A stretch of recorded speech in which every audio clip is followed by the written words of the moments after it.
Hey guys, it's Celios. I'm here with Unbound Sage. We're just gonna do a short, little, fun lore type faction video about the Aaru. Unbound Sage, if you want to kind of give a short introduction of who you are. Hi, I'm Unbound Sage. Thanks for having me on your channel, by the way. It's gonna be fun time talking some lore. I don't know how it's gonna be short or not because there are quite a bit of Aru, but we'll get yeah, through it. yeah, For you're on right. my channel, we've been following some of the technical details of the Godforge, kind of more in-depth stuff of divinity systems and how buffs work and such, and also I have some lore speculations on the actual Godforge story, but I think this is going to be more of the mythos of the characters. Like, where do they come from, if I remember correctly? Yeah, absolutely. So, yeah, thank you very much for coming and doing this collaboration with me. Basically, what we're going to do today is I have a spreadsheet of some very basic Chat GPT style research that I've done on how to one pronounce each of the names, and two, a little bit of like the real world lore and mythos around each of these characters so that we can get maybe a general idea of possibly how they fit into the lore. But this isn't really like too much of a lore speculation video. If you have some stuff to say on the lore, then please, feel free of like some speculation, but that's not the main point. So today we're going to go through the first faction, the Aaru faction. He has a spreadsheet pulled up of the heroes in alphabetical order, but he doesn't actually have the pronunciation breakdown like I'm showing you guys here on the screen.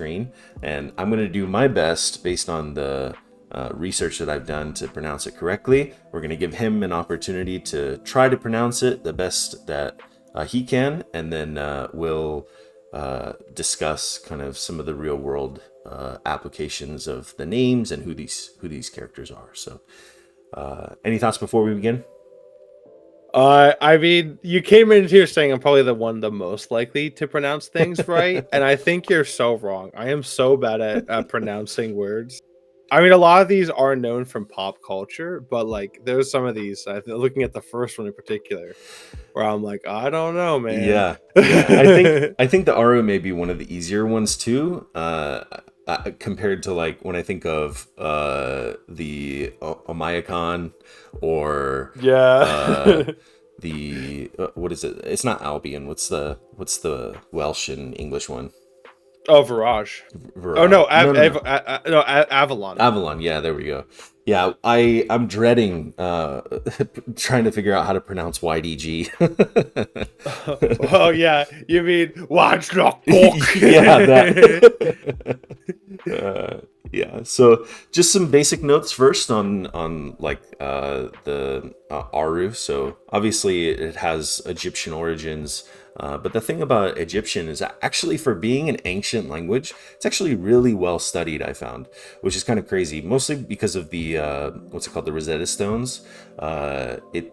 It translates pretty easily, and the pronunciations are most likely very close to the original, ancient Egyptian, as far as we know. The only thing is, a lot of the vowels, and you'll see that in some of the pronunciations, a lot of the vowels are missing because the ancient Egyptians, they didn't write their vowels.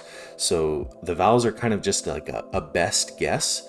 And some of them are kind of a translation from Greek into English that we use, because Greek was, the most well adaptable to Egyptian, based on like the Rosetta Stones. You also notice for a lot of these names, the Greeks, a lot of the names are given through a Greek sort of like lens, and the Greeks really liked to add us to the end of names. It's a lot of them actually, while the originals may not have actually had that. So that being said, there's some basic notes on the Egyptian, which most of these names are based off of, and we can get started. So, Unbound Sage, how do you think we pronounce the first one? Well, how I'd pronounce it is Onk, and I'd leave it at that, right? Give But if we have to him say a the nickname. full name, it is Ankesen Namen, something like that. Yeah. Namun. I told you, man. You told me in here. I can't pronounce this. Yeah. It's okay. It's okay. That's the content right there. Is just making fun of other content creators for not being able to That's right. pronounce stuff. Actually, the first time I saw this name, it brought me back to the Mummy, and there's just so many letters. I kind of just like gave up reading halfway through, and so I just called her Anaxenamun, which is how it's pronounced in the Mummy. However, when I took a closer look at the word for this project, I realized it's totally incorrect. So there's actually like three different ways to really pronounce this one. So the first one I could find, it really kind of depends on where you want the emphasis to be, which is another kind of question when it comes to Egyptian. So on Kesenamun, or some scholars think that it was a little bit different, and it was Ankh Esenaimin. So Mm. yeah, that's that. But basically, You she's kind of just like run through the last part like onk yeah, yeah, right? a He's like, cinnamon. get me out.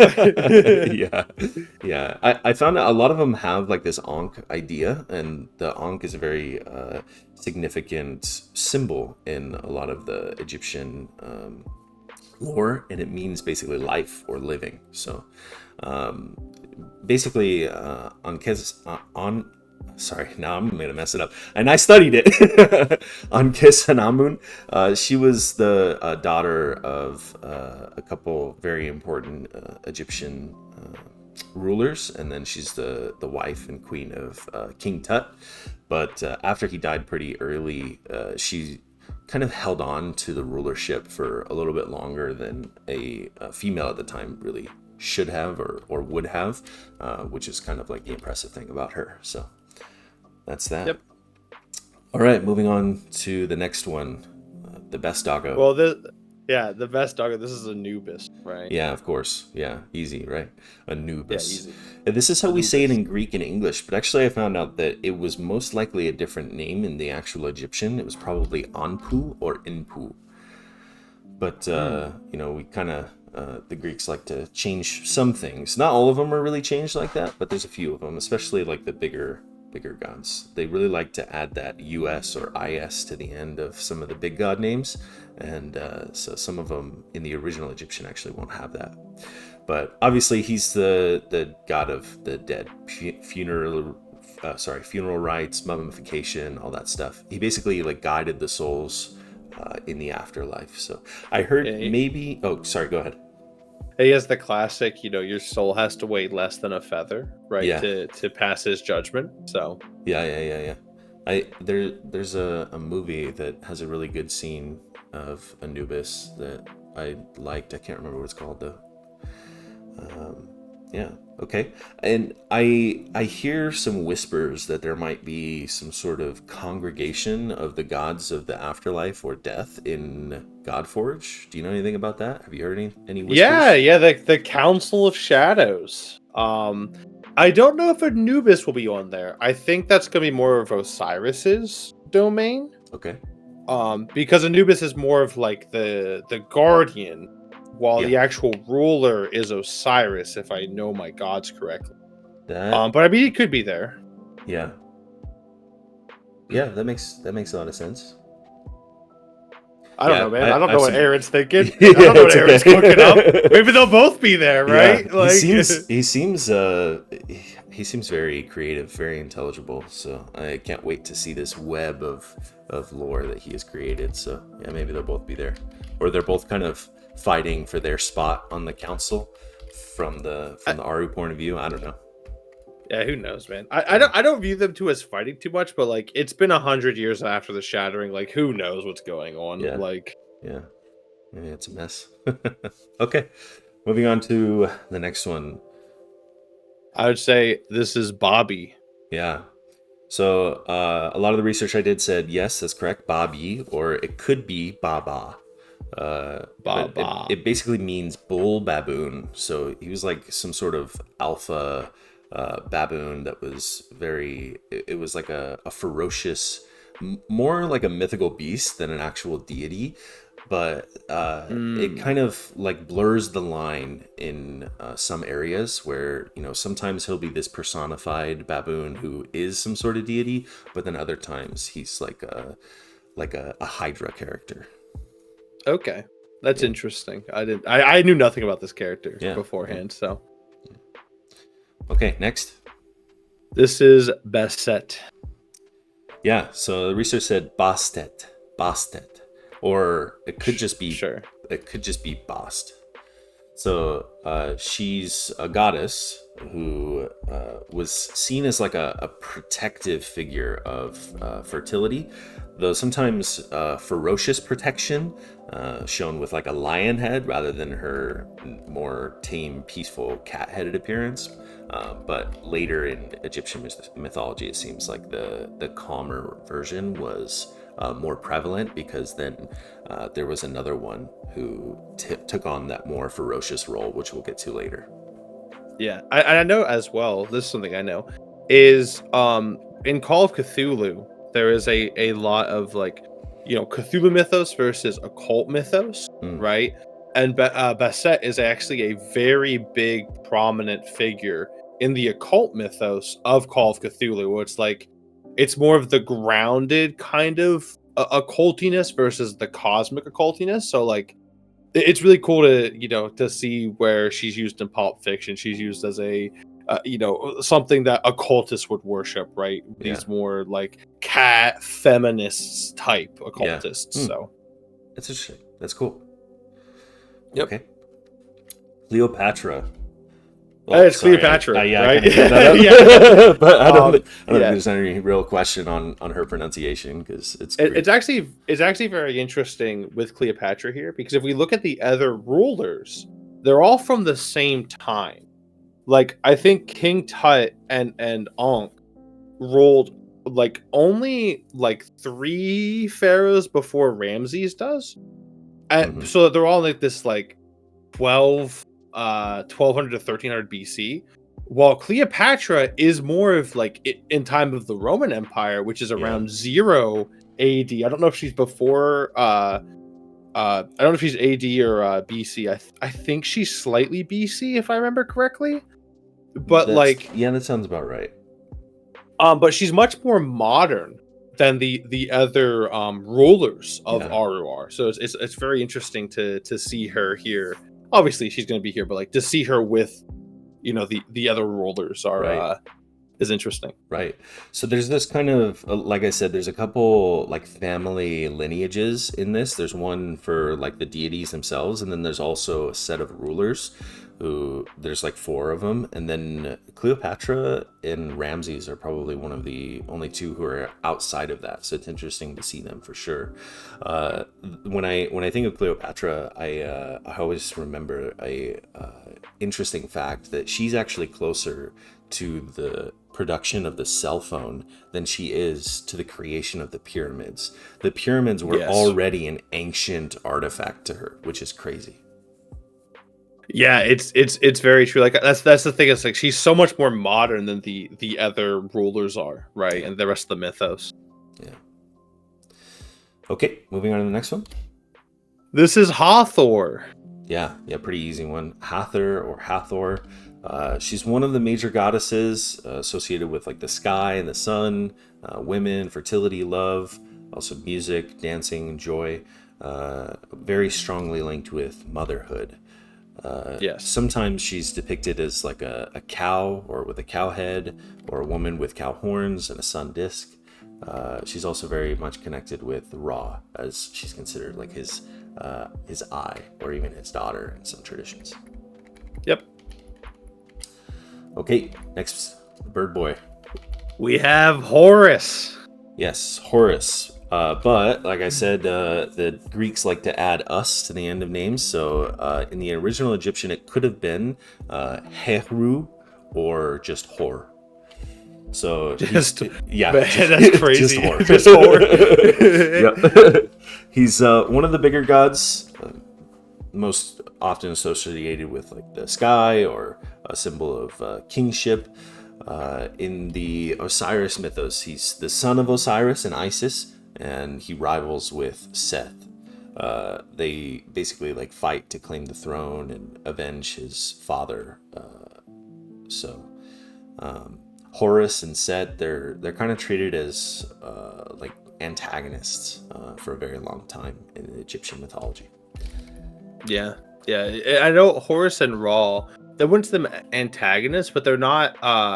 Sorry, They're I meant almost. They like almost against each feel. other. Yeah, I know. I know what you're saying. I think of like Ra and Horus too. They're not exactly. They don't exactly see eye to eye to everything, if I remember correctly. But they're not like openly opposing each other either, Yeah. if that makes sense. Yeah, makes sense.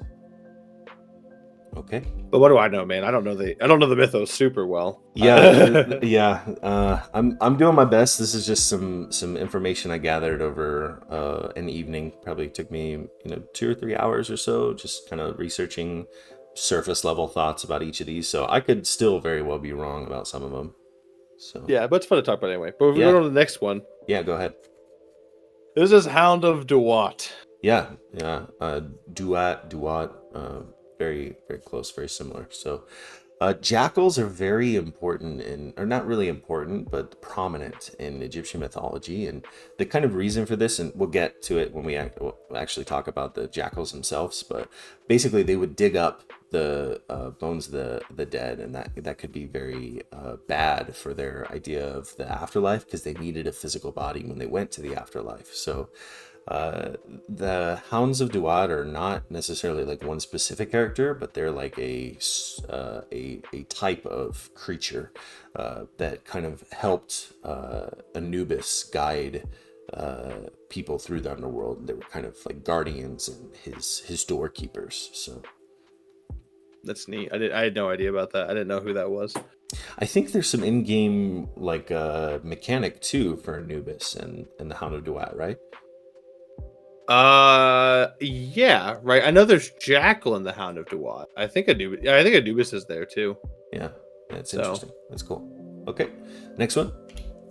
This is Imhotep.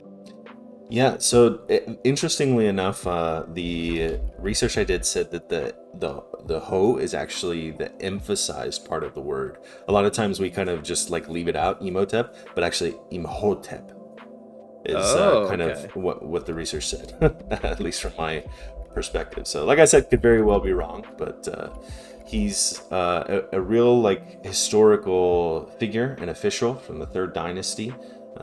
He was a very high court official, and he was accredited with being the one who designed the step pyramid complex, at least one of the main step pyramids.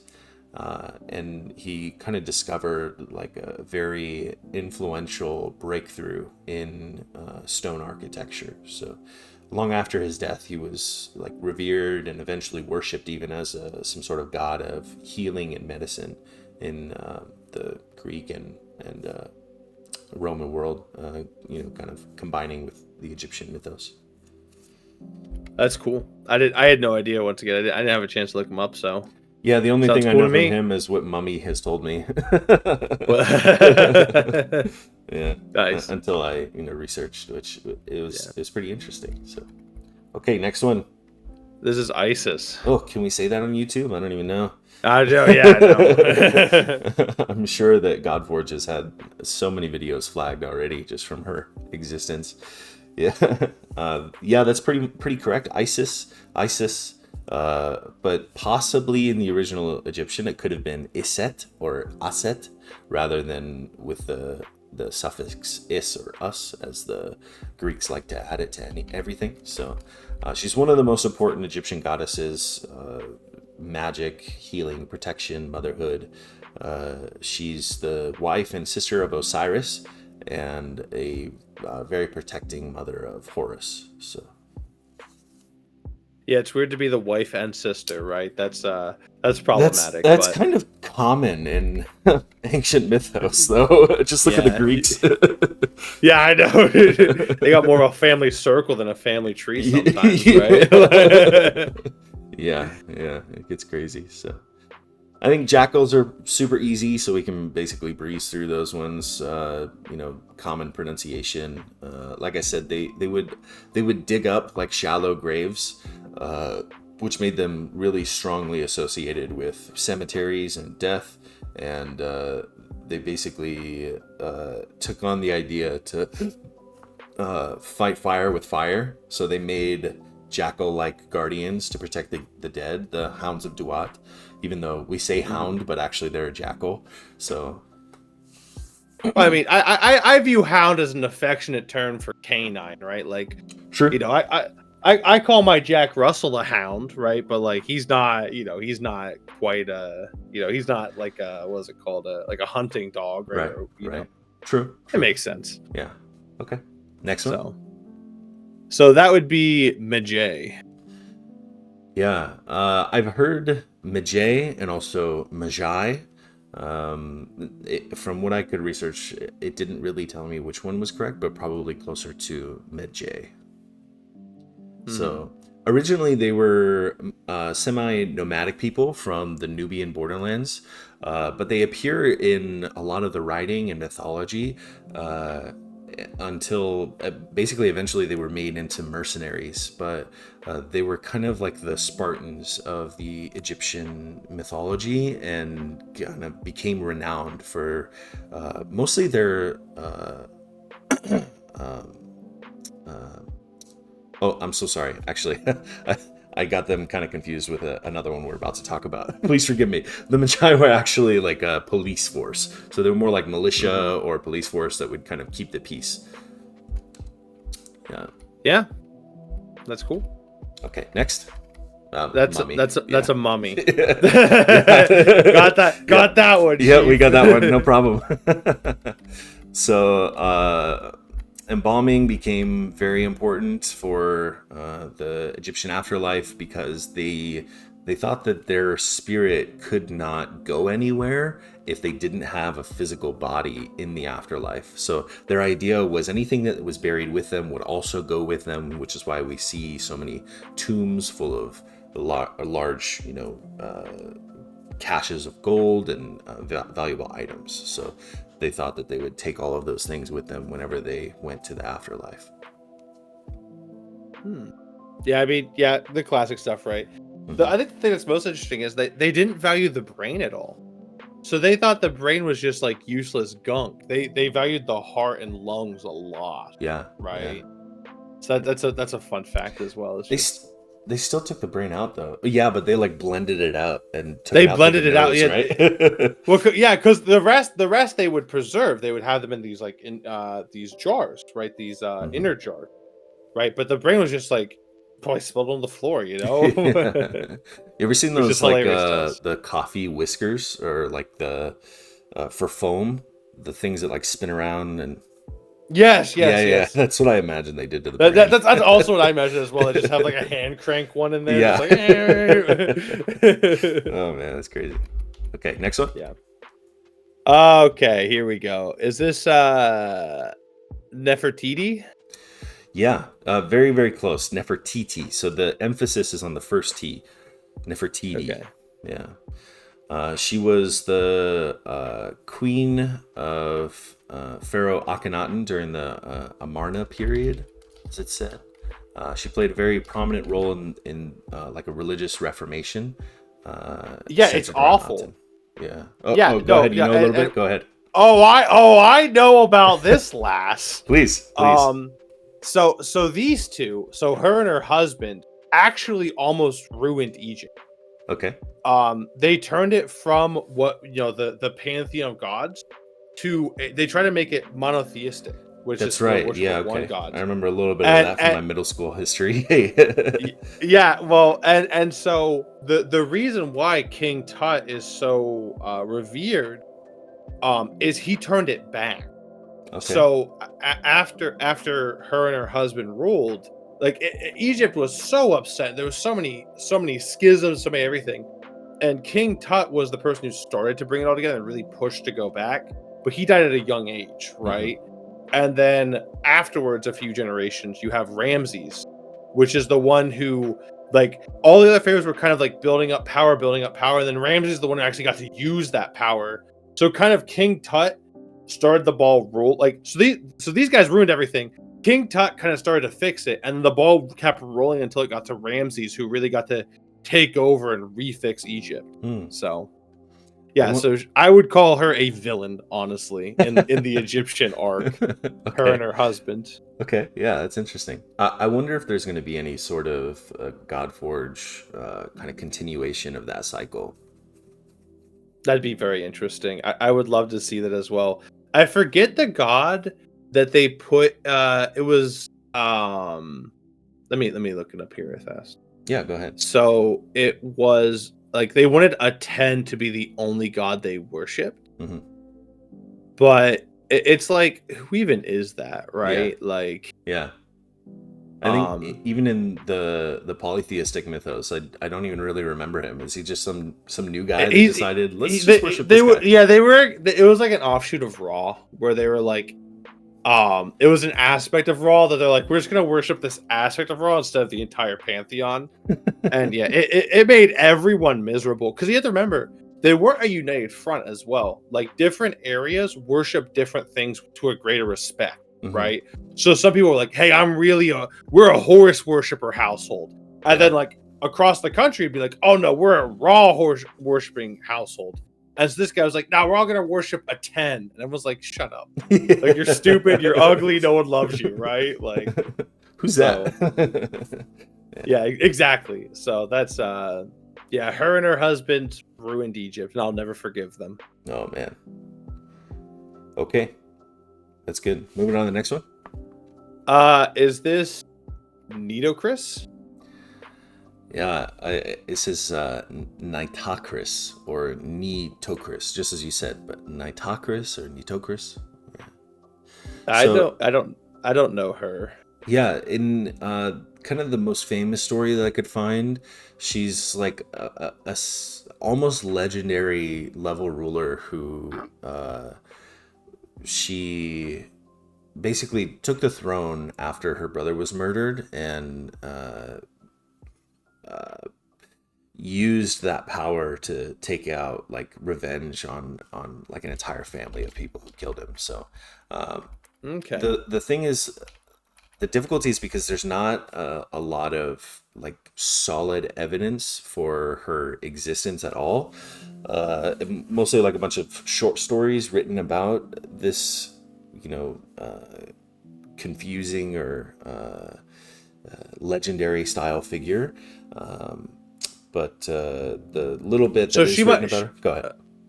She might not actually exist. You're saying she might just be like a Gilgamesh type like character, where she only exists in stories. Right. Exactly. Okay. And it's interesting because her story is kind of associated with the first like red wedding, where basically like there's a wedding and then they use that gathering of people as an opportunity to exact revenge. Like, have you seen Game of Thrones? Like they lock them in the place and then shoot them up with crossbows, right? She's kind of I haven't seen I haven't seen Game of Thrones, but I know what a red wedding is, right? Where like you just use it to kill people. Yep. Yeah. So I found that very interesting. So moving on to the next one. Fun. This is the Nubian warrior. Yeah. So the Nubian warrior. This was the one I was kind of confusing with the Magi earlier, who basically they were really good warriors on the outskirts of the empire, and then eventually they kind of became mercenaries, and then for a very long time they like garnered this good relationship with the Nubians, and they kind of allied together in a lot of wars. And the Nubian warriors were, especially as archers, were very valued among like Egyptian armies. That's cool. Yeah, I had no idea. So that's awesome. Next. This is Osiris. Yes. So very easy name, Osiris. But it could have been a different name like Usir or Wesir, rather than like the longer name that we use. Once again, it's kind of difficult because a lot of his name is made up of vowels plus the suffix is or us that the Greeks like to add. And the vowels are basically just a best guess game because they never wrote down their vowels. So basically, he's one of the central gods, ruler and judge of the underworld, just we kind of talked about earlier. He is basically originated as a king and then died and then becomes Osiris, while the king of the living is often identified with Horus. Osiris kind of sits at the ruler of the dead. Yeah. I know the next one. I'm willing to gamble on this one. Yeah, I don't know. It's a little hard. This one is Raw. Of course, yeah. Some sources I saw could have his name as Ray instead. Like I said, the vowels are just a That's guessing crazy. game, so we don't bro. know for sure. That's crazy. But most, yeah, I refuse to believe that. Anyone who says that, like, you're going to bring some pretty strong evidence to change my mind on that one. yeah. I think most contemporary sources just accept Ra. So he's a classic sun god. He ferries the sun across the sky every day. He's kind of this supreme divine force. Though I don't necessarily know. For a long time, I used to think that Ra was like the ruler of the gods, kind of like the Zeus figure. But I don't think that that's necessarily correct. I don't know that the Egyptians really have one. It's what I was telling you before. It was really depending on what region you were in, right? Some regions viewed Ra as the head of the pantheon. Some of them viewed Horus as the head of the pantheon. And then you have all these weird fusions of Ra as well. Like there's Ra Horus, where Ra and Horus fused together, right? And there's a lot of weird stuff when it comes to the Egyptian pantheon that's way above my pay grade to understand. Mm-hmm. But I think the worst rap that Ra gets is that people think he's a vengeful god, and he's really not. He's mostly benevolent, but like just don't get on his bad side, right? Because he will, he shows no mercy, but he's not like out to kill people from the get-go.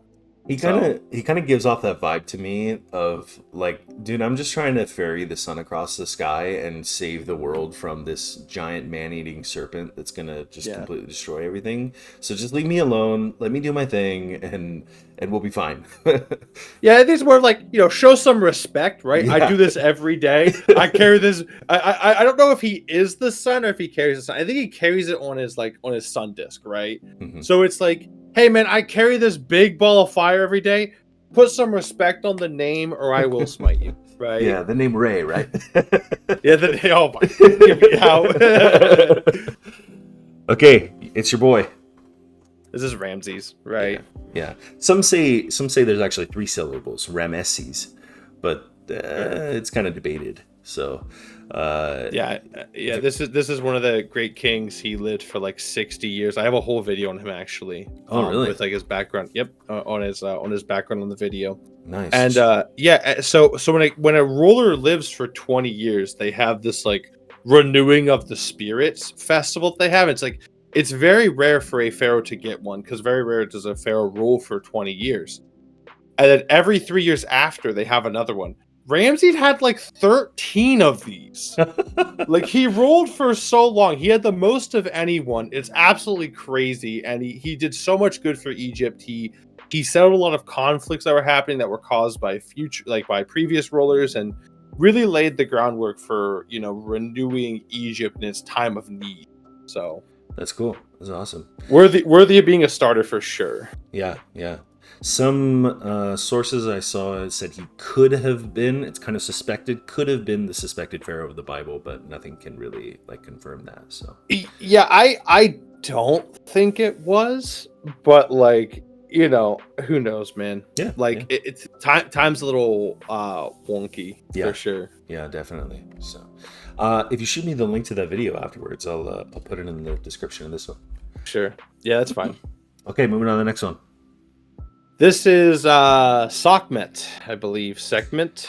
Yeah, Sekhmet. So the K is really like rough and hard. Sekhmet. It almost has a little bit of like the phlegm in the back of the throat that you sometimes get in those Middle Eastern languages. Sekhmet. So she's kind of like the opposite of Bastet, who is like the lion-headed goddess tied to war, violence, pestilence, sometimes healing and protection, but only when you like go out of your way to kind of appease her. It's more of like a prevention strategy rather than a active healing and protection. Like they would offer to her in order to not get sick, in order to not die. Yeah. Yeah, the big thing with her as well is she went on a rampage actually in one of the stories, and Raw convinced her. I think he made her drink a certain wine or something. And there are some stories where she turns into Hathor. So like that's weird. Yeah, interesting. If I remember correctly, I believe it was her that she went on a rampage. Raw was like, "Well, we can't have this. She's killing everybody. This is wrong." And they do a ploy. I think it's like an alcohol something, and then she becomes Hathor. So, okay, yeah, that's cool, awesome. Okay, next one. I hope I can get this one. That's a Set. Yes, Set. Sometimes it's debated whether his name was longer or not. Sometimes it's Sutek or Setek. Set, sometimes Seth as well, or spelled like Seth, but still said Set, which is interesting. Kind of the silent H is sometimes just tacked on there. So he's strongly associated with like chaotic forces.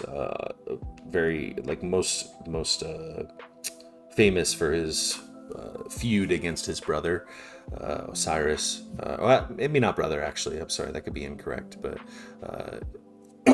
Definitely a rivalry there. So he could also sometimes be cast as like a protector. I guess, like you said, it depends on which household is worshiping him to decide, whether he's this force of chaos and darkness or like a protector. So yeah, I mean that's really the thing too. Is it depends on what what side of the I'm sure to the enemies of Ramses thought that he was chaotic, right? But like it depends if he's on your side or not. Right. So okay, yeah, next one. Oh, sorry. Go ahead. Go ahead. I was like, I don't know much about him, so I can't say too much. Yeah, but the next is Sphinx. Yeah. So the Sphinx is a very interesting case because there's actually two different kinds of Sphinx. So there's the Great Sphinx that we think of as like the riddle teller, and then there's just like a regular Sphinx, which is like the mythical hybrid of lion's body, human head. So the Egyptian mythos and ideology, the sphinxes were like the creature, the mythical creature themselves. But the Greek mythos has the sphinx as not like a general creature, but as the great sphinx, which is just one sphinx who is like the riddle teller who kills people if you mess up her riddle. So this is more in line with a this is not the Riddler Sphinx. This is this is more of a mythical creature, right? Like a chimera of sorts. So the chimera mythical creature style one is usually depicted as male, but this one appears, at least to me, as kind of more female. So it looks like they're kind of taking the Greek myth and like planting it into the Egyptian one, or like choosing the Greek mythos over the Egyptian one, which also would explain why it's legendary. Like it's this high one character. So this, I believe, I don't know for sure, but I believe this is the Great Sphinx and not just a Sphinx. Right. Okay, that's cool. Okay, last one. This is King Tut. I don't have to say his full name. Oh man, you gotta start and stop on the wife and the husband that have these terrible names. Right. Dude, I'm gonna butcher it. Let's do it. That's right. Tutankhamun. Very close. Yeah, Tutankhamun. Tutankhamun. Yeah. So it seems like you know a decent amount about this guy. And I do. Yeah, go ahead. Why don't you speak about him then? So the biggest thing, right, is so when we had the villainous couple, right, of Nefertiti and Akhenatet, they ruined everything, and then I don't know if he was assassinated. He did not last very long. I think it was like 6 or 7, maybe 10 years. which I mean is an okay rule, but like there are a few people after him that kind of stumble around. They kind of his followers that kind of keep the peace, but then King Tut comes in as a young boy. I think he takes the age of 12 or 8 or 12. He takes the throne. Something like that. It's really young. It's really young, and he kind of goes and it's like, all right, guys, this is wrong. We're gonna go back to the old ways. And he was actually a warrior as well, and he actually died on the battlefield. Right, he died from a wound that kind of festered. But yeah, he's kind of a a young teen, and just kind of knows what he wants and takes it, and it's kind of inspiring in that way to be so young, but yet so adamant and so focused on correcting the wrongs. And then it kind of leads, that movement kind of festers for years until Ramses, and future kings will kind of follow this movement until it gets to Ramses, where all the power has been gathered, and now Ramses goes out and strikes out and conquers or settles the beef with the Egyptians, like their borders, and also then goes inwards and like raises the city up and raises the country. So nice, that's cool. Yeah, he seems like kind of a almost Alexander the Great type figure. Like if he would have survived for a few more years, like maybe he could have been what Ramses became. Yeah, I mean, or at least, yeah, he would have done a lot more. I mean, the biggest thing, the reason he's so famous is because how well kept his tomb was, right? When we found it, right, the sarcophagus of King Tut. Yeah. But yeah, I think that if he lived longer, he probably would have been, if he lived as long as, yeah, he could have been Ramses. But the thing was, Egypt was so weak when King Tut took the throne. Like, it cannot be understated how weak Egypt was. So I don't think so. It took probably 50 years for it to build back up to where Ramses could really strike out and restore Egypt to its former glory. So, yeah, that's my understanding anyway. Yeah. So awesome. So, yeah, that's it. I think that's the last one. So that's what I have. Yeah, really appreciate your time and your effort in pronouncing all these difficult names, and all of the insight that you did have on their lore, their inspiration, their origins. So I'm very excited to see how it translates to the actual game. Any final thoughts or remarks on this faction? Yeah, I mean, to talk about in lore, right? We know that there was a war of the pyramids between the Omayakons, who had the Mayan style pyramids with the more stepping stones, versus the Egyptian pyramids. So we know that there is a major war there. So it's interesting to see how that plays out. And we also had confirmation that the first tale, which is the side story, is going to be about Ra. So it sounds like the beginning of Godforge, is going to explore Aaru. Maybe, I don't want to say first because we don't know what the main story is going to look like, but it's going to be the first sub story. And so I'm excited to see, Raw's been kind of a poster child for the game, kind of causing a big mess of everything. So I'm interested to see why he's doing that. So. Yeah, we do have the order of the campaign, don't we? I think we know the first 5 or 6. Do you know what the first one is? Avalon. Okay, interesting that the first tale would have nothing to do with that, but I'm so excited to see how they weave together these entirely separate and different cultures. Yeah, that's the fun thing. But remember, the first tale, we know that the campaign is the Scion story, right, of us going through. Okay. But the first tale is going to be the kind of what is the word I'm looking for? Is kind of like a side story. So we're not going to be there. We're just going to be seeing stuff from a spectator's point of view and see what has Ra been doing, right? So that's pretty interesting, I'd say. Yeah. Do you know if the tales are still going to be set 100 years after the what is it? The Shattering, the Sundering? The Shattering. I'm not sure. I mean, I imagine, but it could also be who knows, right? I don't know. Yeah, I don't think there's been a confirmation on that. Yeah, curious to think about. I'm excited to see War of the Pyramids sounds really fun and interesting. Do you know if and is it Enkidu? If they're gonna have any play in that too? Because I know the ziggurats are kind of close to temple or pyramids. The Inkatu? Do you mean the Babylonian faction? Yeah, That's Iker. Iker. Uh, Sorry. well, yeah, because the only thing we know is about the background stuff is when the Shattering first happened. Hmm. That's when the War of the Pyramids happened, right? Because like the Aaru kind of saw the Omayakons, and who knows what provoked that, but they're both very proud people. So it's not hard to kind of see them fighting each other, right? Yeah, Like, yeah. but I don't know if the Iker kind of gets in on it or not. They probably have their own issues with the demon realm being merged in and stuff. Yeah. We know that demon realm gets shattered, so I don't know. Man, Iker has some problems because there's some pretty powerful demons that are just amuck in Godforge. Yeah. So good luck to those guys. Awesome. Awesome. Well, I really appreciate your time and your attempt to pronounce all of these names. Very fun and insightful. I'm glad you had a lot of input on each of them too. So thank you very much, and I hope you guys enjoy. Yep, see you next time. Bye. Yep.